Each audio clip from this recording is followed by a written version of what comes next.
Salut à tous, la reprise de The Walking Dead c'est dans 10 jours et comme d'habitude on va faire une petite vidéo pour faire un peu les récaps, les attentes, les théories autour de cette deuxième partie de saison 8. On sait que la première partie nous a pas mal déçus, on a beaucoup d'attentes et on espère, on croise les doigts. Comme pour chaque vidéo de ce genre, on a donc sorti en gros les 10 grosses questions qu'on peut se poser en ayant vu la bande-annonce, en ayant lu les théories sur internet avant la reprise de cette deuxième partie de saison 8. Alors la première question n'est pas une question, c'est plutôt une remarque ou un cri, un appel aux dieux. Merci. Il y a un nouveau showrunner. En effet, Scott Gimple n'est plus. Alléluia, il a été remercié mais d'une manière assez étrange. En fait, pour tout vous dire, apparemment les acteurs ont poussé, les fans aussi, pour que on écarte un peu Scott Gimple. Sauf que le fait est qu'il a été écarté en ayant une promotion. Il est devenu directeur des contenus de The Walking Dead, mais on a une nouvelle showrunneuse qui s'appelle Angela Kang. A noter que Angela Kang débarquera donc au début de la saison 9 qui a d'ores et déjà été renouvelée. On a beaucoup d'espoir autour d'Angela Kang puisqu'elle est là depuis la saison 2. Elle était d'abord scénariste, elle est devenue scénariste puis productrice. Elle est dans l'univers The Walking Dead depuis les débuts et surtout elle a été la scénariste de certains des épisodes les plus croustillants de la saga The Walking Dead. Elle a écrit par exemple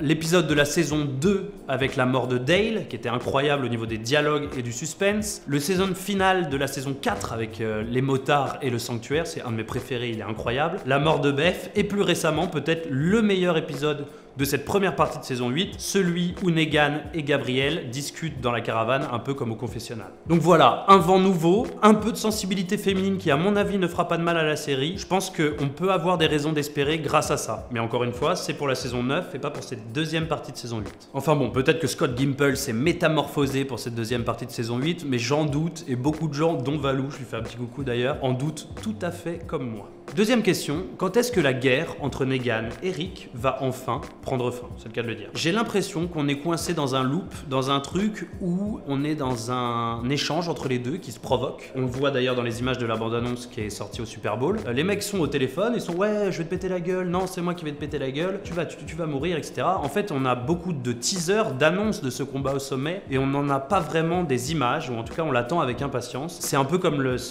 l'affrontement qu'on a vu dans l'épisode 8, qui est un peu plutôt un chahut où des mecs qui se provoquent et se poussent un peu et il y en a un qui s'échappe. On aimerait bien voir un vrai affrontement, un truc entre hommes, un truc couillu et le fait est que c'est annoncé, c'est définitif, c'est pour la fin de cette saison 8. La saison 9 sera un tout à fait autre chapitre. À la saison 8, on aura un règlement entre Negan et Rick. Troisième question, elle tourne forcément autour du destin de Carl. On sait que c'était le grand cliffhanger de l'épisode 8. Que va devenir Carl? Est-il déjà, la première question, est-il condamné? On sait qu'on le découvre à la fin de l'épisode 8 avec une morsure, que tout le monde s'alarme, que tout le monde est en panique. Normal, il devrait se changer en Walkers assez rapidement. La question est donc, est-ce qu'on aura le droit à un épisode larmoyant? Certains prédisent peut-être un des épisodes les plus émouvants de la série The Walking Dead. Ou est-ce qu'on va être dans un truc un peu, comment dire, de combat? Est-ce que Carl va être vraiment dans le courage? Ou est-ce qu'on est dans autre chose de tout à fait différent, c'est-à-dire dans un Carl qui en fait ne mourrait pas vraiment? Et là, les délires se multiplient. Alors s'il est condamné, forcément,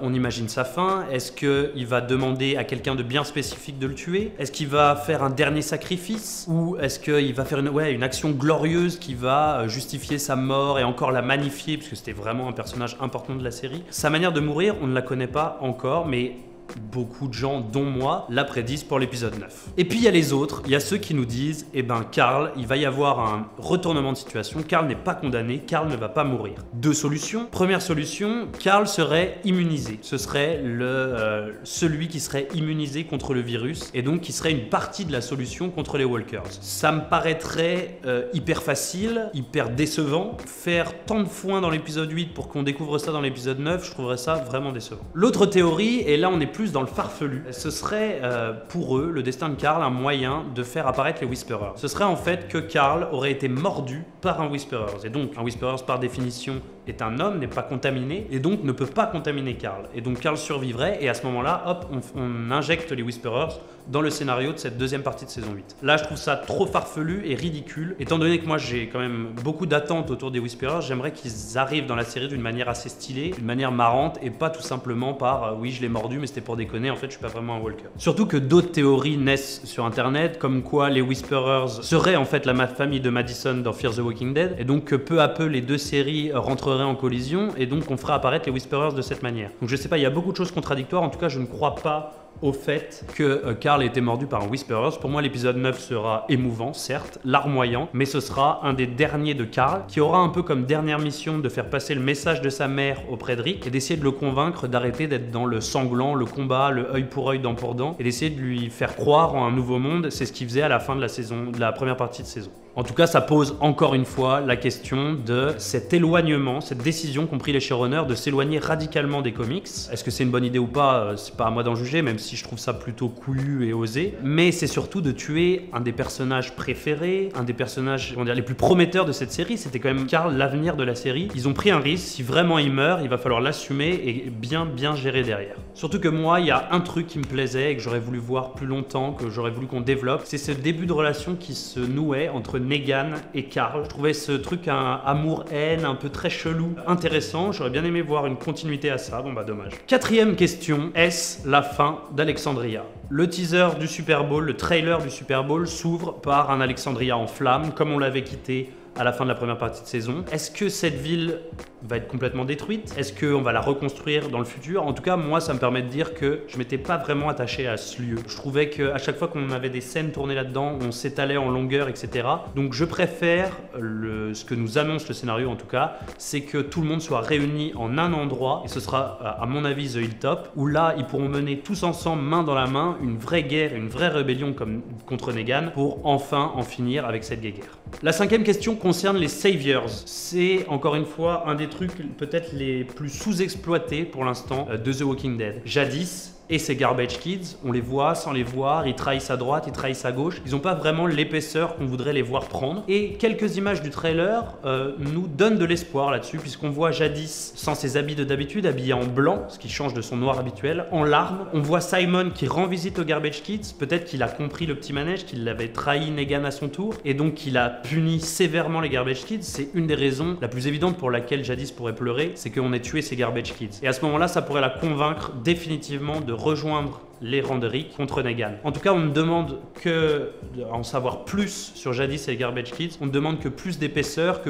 de les voir plus à l'écran et avec un rôle plus important dans l'histoire. La sixième question est pour moi peut-être une des plus importantes et ce qui va définir quelle tournure va prendre The Walking Dead, c'est la place des zombies, donc des walkers dans l'histoire de The Walking Dead. On sait que dans les derniers épisodes qu'on a vus, les zombies sont en décrépitude. Ils sont complètement en train de... Leur corps est en train de vraiment tourner au vinaigre. C'est plus vraiment les menaces que c'était avant et c'est d'ailleurs un de mes plus grands regrets, c'est que Negan, Rick, tous les humains normaux, non contaminés, ne se préoccupent presque plus des walkers et ça ne devient plus une menace. Dans les images qu'on a pu voir du trailer du Super Bowl, on les voit beaucoup plus actifs, on les voit dans l'eau un peu mystérieux toujours. J'aimerais qu'il se passe quelque chose, qui est un retour de flamme de ces walkers qui redeviennent les ennemis à abattre, qui redeviennent des choses dangereuses, qui se déplacent en horde ou qui, tout seuls, peuvent faire des victimes. La série a trop oublié depuis quelques temps qu'elle tournait autour d'une affaire de contamination, de walkers, de zombies. On n'est pas dans une guerre entre hommes dans un monde post-apocalyptique. Au départ, c'est pas ça la clé du truc. C'est aussi de savoir comment on peut venir à bout de ces hordes de walkers et comment on peut essayer de survivre dans ce monde hostile. Et là-dessus, les images du trailer, encore une fois, me donnent de l'espoir parce que j'imagine que les zombies badass sont de retour et la grande menace va enfin être prise à bras-le-corps. La septième question est tout aussi intéressante puisqu'elle tourne autour du fameux personnage de Eugène. Bordel, de quel côté est Eugène?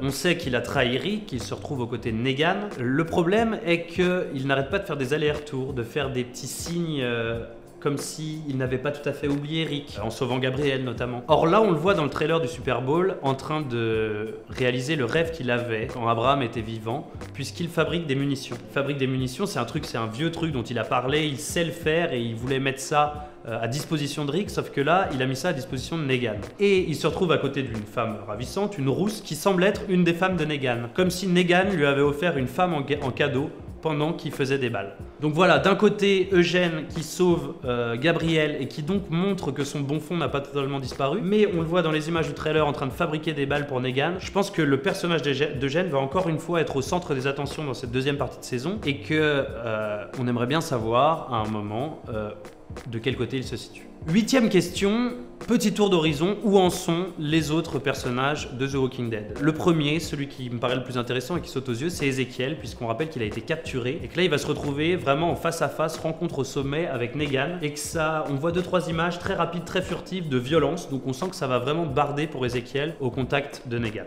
On a aussi Carol qu'on voit beaucoup dans le trailer en mode très très badass, comme d'habitude, sauf que là elle a l'air vraiment d'être on fire. Il y a d'ailleurs un des personnages qui lui dit comment on pourrait perdre avec toi à nos côtés. Ça va être du grand Carol et je pense que c'est très très prometteur pour la suite. Daryl, lui, alors là, est-ce que c'est vraiment quelque chose qui va se passer ou c'est plutôt un truc que j'aimerais va-t-il enfin former ce duo avec Dwight qu'on attend, qui sont un peu les mêmes, c'est les mêmes, c'est des sosies. En même temps, on aimerait trop qu'ils s'entendent bien, qu'ils soient vraiment meilleurs poteaux et qu'ils avancent main dans la main pour détruire Negan. J'espère que ça va être le cas. D'ailleurs, Dwight, qui est devenu mon personnage préféré presque à la place de Daryl, Dwight qui va jouer forcément un rôle incroyable puisque c'est le traître qui a rejoint les rangs de Rick et qui connaît le mieux Negan et toutes ces choses. Il va jouer sur 2 tableaux, ça va être très dur, mais il a l'air d'avoir, comment dire, un charisme naturel et d'entraîner les foules, même la team Rick. Donc ça, je pense que ça va beaucoup jouer dans la guerre contre Negan. Surtout que moi, j'adorerais voir ce rapprochement entre Dwight et Daryl pour une autre raison, c'est que ça ne marche plus la bromance entre Rick et Daryl. On sait qu'il y a des grosses tensions. D'ailleurs, ça va poser des grosses questions sur la manière dont la guerre va être menée entre Team Rick et Team Negan, parce que forcément, à l'intérieur de la Team Rick, il y a des désaccords, et notamment entre peut-être les 2 personnes les plus influentes et les plus fortes,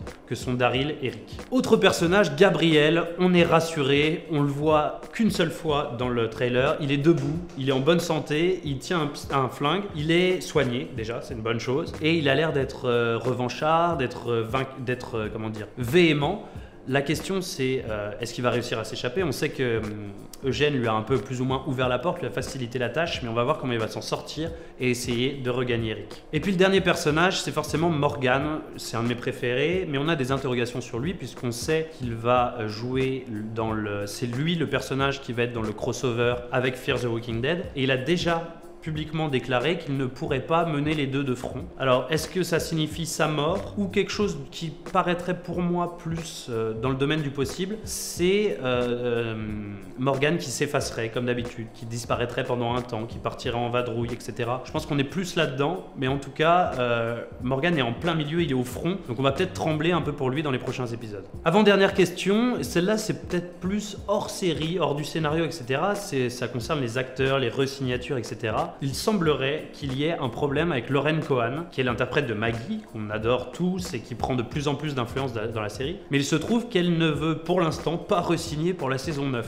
Alors pour une raison simple, c'est qu'elle est bien moins payée que Daryl et Rick. Elle a dit moi je veux bien être moins bien payé parce que effectivement j'apparais moins à l'écran que Rick et Daryl. Mais il faut que ce soit quand même dans des trucs comparables et dans des échelles qui soient normales. Or là il y a un vrai écart incroyable entre les 2 salaires. Donc elle a poussé son coup de gueule.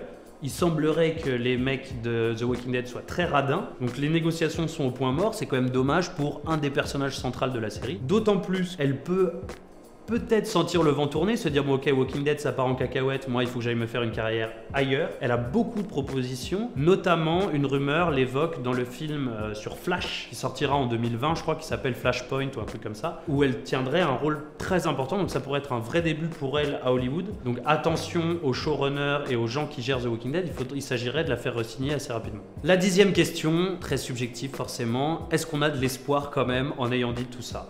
Bien sûr qu'on a de l'espoir. Effectivement, je reproche au trailer, bon, reprocher à un trailer, ça veut rien dire, c'est bien pour ça que j'ai de l'espoir, mais on a l'air d'être dans la même dynamique de ouais, je vais te buter, non c'est moi, etc. Très psychologisante, très larmoyante, peut-être un peu trop facile, mais j'ai quand même pas mal d'espoir. Je me dis que ils ont entendu peut-être les cris d'alerte des spectateurs, ils ont pris en compte beaucoup de choses, et surtout que beaucoup des acteurs dans la presse, bon après c'est le jeu, hein, mais nous annoncent vraiment une deuxième partie de saison qui gagnera en qualité et en intensité. J'ai beaucoup d'espoir pour les Saviors, pour que les zombies reviennent en force, pour qu'on ait enfin ce grand apothéose, l'affrontement Rick-Negan. Non, il y a beaucoup de choses qui vont se solutionner dans cette deuxième partie de saison, qui sont pour moi très alléchantes. Il y a des personnages qui vont prendre de l'épaisseur, d'autres qui vont en perdre, puisqu'ils vont tout simplement mourir, c'est une obligation. Et je pense qu'on est en train de terminer une ère dans The Walking Dead, avant une saison 9 qui sera totalement différente, mais il y aura forcément les mauvais côtés à la Scott Gimple, mais on peut avoir de l'espoir sur de la résolution de beaucoup de questions et des avancées majeures. Voilà ce qu'on pouvait dire de The Walking Dead à 10 jours de la reprise. Malgré tout ça, on a quand même vachement hâte, on a envie de savoir